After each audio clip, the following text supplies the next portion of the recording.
समस्त praise the Lord. आसतु आज जीवंत प्रतिज्ञायुक्त वाक्य माने देखिजिबा उपदेशक 10 तार 8 जे गर्त खोले से तहिरे पड़िबो और जो लोक बेड़ा भांगे ताहाकु सर्प कामुड़िबो। Praise the lord. आजिर वाक्य माने देखु जे गर्त खोले से तहिरे पड़िबो बा जो लोक अन्य प्रति विनाश चेष्टा करे, अन्य प्रति कुमंत्रणा करे, जो गर्त से अन्य प्रति खोली थाए तहि प्रति ही से निजे से गर्तरे पड़े बोली परमेश्वर वाक्य लिखा जाए।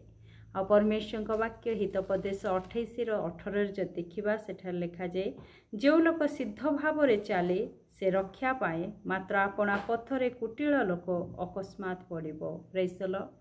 जे सिद्ध भाव चले से रक्षा पाए, किंतु कुटिल लोक अकस्मात पड़िबो। Praise the Lord.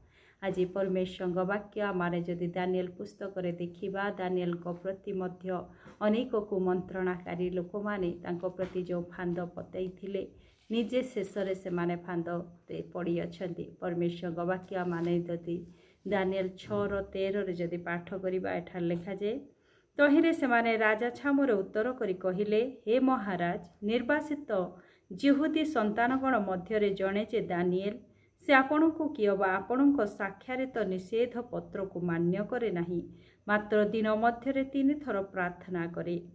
तहु राजा एक कथा सुनी अतिशय असंतुष्ट हैला, पुणी दानिएल को उद्धार करिबा पाई तांको विषय मनोयोग कला, आउ तांको रक्षा करिबा पाई सूर्यास्त पर्यंत यत्न कला। Praise the Lord. आमाने देखु राज्यर अनेक अध्यक्षगण, राजपद प्रतिनिधिगण, क्षितिपालगण, मंत्री, देशाध्यक्षगण ए समस्ते दानिएल को विरुद्ध रे गोटे मंत्रणा करुअछंती। आउ से माने अभियोग करुअछंती राजा को सम्मुख रे जाई जे आउ से आपण को प्रणाम न करी दिन को 3 थर से प्रार्थना करुअछंती बोली अभियोग करुअछंती।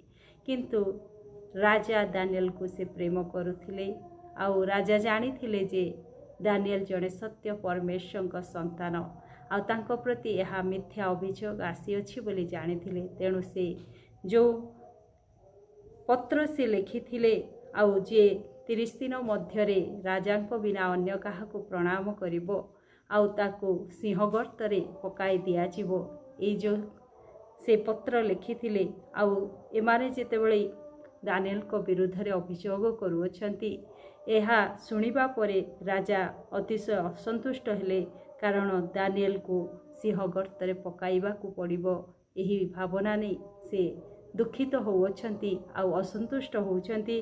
पुणी जे प्रकार दानिएल ए विषयरु रक्षा पाइबे से सूर्यास्त पर्यंत यत्न करुअछंती। तापरे आमाने 15 रु पढ़िबा, एथिरे से लोक माने राजा निकट रे एकत्र होई राजा को कहिले, हे महाराज, आपण जानतु राजा कौनसी निषेधाज्ञ अबा विधि स्थापन कले ताहा जे परिवर्तित होई न पारे। मादीय और पारसिक मानकर एपरि एक व्यवस्था अछि। तहु राजा आज्ञा करते से माने दानिएल को आनी सिंह मानक गर्तरे निक्षेप कले।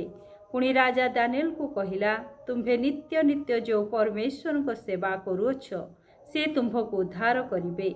पुणी एक पत्थर अणा जाई गर्त मुखरे थुआगला, आउ दानिएल को विषय जेपरि कौनसी परिवर्तन नहेबो एथिपाई राजा आपणार मुद्रारे आपणा अमात्य गण मुद्रारे ताहा अंकित कला।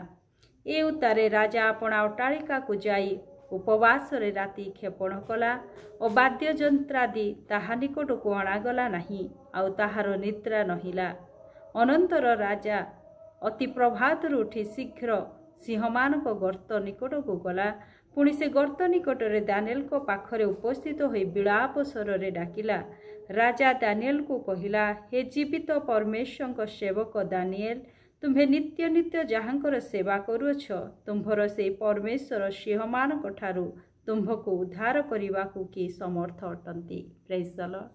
राजा संपूर्ण जानिथिले दानिएल जणे उत्तम व्यक्ति बा प्रभु भय लोक परमेश्वर का संतान, आउ तांको प्रति जो मिथ्या अभियोग आसी अछि, आउ सेथिरे से अति मन असंतुष्ट करुछंती, दुखित होउछंती, आउ से राति सारा से उपवास करुछंती, आउ तांको राति रे निद हो नाई। अति प्रभात रे उठी से गर्त मध्यरे बा से गर्त पाखकु जाई से दानिएल को डाक पकाउछन्ति आउ विलाप स्वरले डाकी कहुछन्ति, हे दानिएल जीवित परमेश्वर को सेवक नित्य नित्य जहाँकर सेवा करुअछ तुम्भर से परमेश्वर सिंहमानक ठारु तुम्भको उद्धार करबाकू कि समर्थ अटंती। Praise the lord. आउ सेथिरे दानिएल कहुअछन्ति, हे महाराज चिरजीवी हुअन्तु, मोर परमेश्वर आपणा दूत पठाई सिंहमानक मुख बंद करिअछन्ति ओ सेमाने मोर क्षति करि नाहांती, कारण ताहांक छामुरे मोर निर्दोषता देखागला। पुणी हे महाराज मु आपणक साक्षातरे ही कौनसी क्षति करि नाही। Praise the Lord. आज मिथ्या अभियोगरे जो मंत्रणा करी लोक माने दानिएल को से गर्तरे पकाइथिले सिंहमानक गर्त मध्यरे, किंतु परमेश्वर जे दानिएल कर सहवर्ती थिले, कारण से उत्तम व्यक्ति बा सरल लोक परमेश्वर वाक्य लेखा जे से सिद्ध भाव चलुथिबा हेतु से रक्षा पाई अछंती। आज सिंह माने तांकर कौनसी क्षति करि नाहांती। से कहुअछंती मोर कौनसी क्षति होई नाही, मु परमेश्वर दृष्टि रे गोटे निर्दोष भाव गणागली, आउ मु तुम सम्मुखरे मध्य कौनसी क्षति करि नाही। आउ तहिरे राजा अतिशय आनंदित हेले, आउ दानिएल को गर्तरु उठाए आनी आज्ञा देले। तहु दानिएल गर्त को उठागले और तांको शरीर रे कौनसी प्रकार क्षत देखा न गला, कारण से आपणा परमेश्वर ठारे विश्वास करिथिले। अनंतर राजा आज्ञा करते लोक माने दानिएल कर अपवादकारी मानकु आनी सेमानकु सेमानकर बालक और सेमानक स्त्री मानकु सिंह मानक गर्तरे पकाइले। पुणी सेमाने गर्तर तल भागरे न पौणु सिंह माने सेमानकु आक्रमण करी सेमानकर अस्थि सबु चूर्ण कले। देखंतु परमेश्वर वाक्य जे सत्य अटे, जे अन्य पाई गर्त खळे से निजे से गर्तरे पड़े, किंतु जे सिद्ध भाव चले से रक्षा पाए। निश्चय आज दानिएल सिद्ध भाव चलुथिबा हेतु प्रभुंक दृष्टि से निर्दोष देखागले, राजा सम्मुखरे मध्य निर्दोष देखागले। आज तांकर कौनसी क्षति ही नहीं, किंतु जो माने तांको प्रति कुमंत्रणा करिथिले, तांको प्रति जो गर्त खळिथिले, निजे से गर्तरे से माने पड़िछन्ति। आज आमाने परमेश्वर वाक्य द्वारा शिक्षा प्राप्त हो, आमाने अन्य प्रति मंद चिंता करिबा नाही, अन्य प्रति आमाने गर्त खळिबा नाही, अन्य प्रति आमाने कुचिंता न करी आमाने परमेश्वर दृष्टि रे गोटे सिद्ध जीवन जापर काटिबा।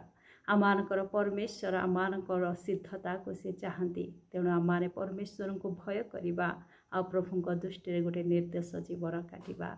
ताहले आमाने परमेश्वर दृष्टि अनुग्रह पाऊ पाऊ जगतर कर्ता मानक ठारे मध्य आमाने अनुग्रह पाइबा।